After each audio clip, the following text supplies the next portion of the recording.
వరాహ అవతారాల్లో ఒక అత్యంత శక్తివంతమైన అవతారం భూవరాహస్వామి. ఈ అవతారం ప్రత్యేకత ఏమిటంటే ఇది కేవలం రాక్షస సంహారం మాత్రమే కాదు, భూమిని రక్షించిన దివ్య లీల. రాక్షసుడు హిరణ్యాక్ష భూమిని సముద్రంలో ముంచేసినప్పుడు ప్రపంచమంతా చీకటిలో మునిగిపోయింది. అప్పుడు విష్ణువు వరాహ అవతారం తీసుకొని సముద్రంలోకి దూకి తన దంతాలపై భూదేవిని ఎట్టుకుని మళ్లీ స్థిరపరిచాడు. హిరణ్యాక్షుడు చాలా గర్వంతో ఉండేవాడు, దేవతలను కూడా అవమానించాడు.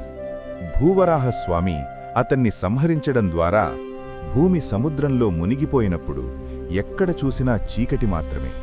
అప్పుడు భూవరాహస్వామి వెలుగుగా మారి ప్రపంచాన్ని కాపాడాడు. భూవరాహస్వామిని పూజిస్తే భూమి సంబంధిత సమస్యలు తొలగుతాయి, శాంతి ఐశ్వర్యం కలుగుతుంది, కుటుంబంలో స్థిరత్వం వస్తుంది. ముఖ్యంగా రైతులు, భూమి పనులు చేసేవారు ఆయనను ఎంతో భక్తితో పూజిస్తారు. ఆంధ్రప్రదేశ్లోని సింహాచలం టెంపుల్లో భూవరాహ లక్ష్మీనరసింహస్వామి చాలా ప్రసిద్ధి.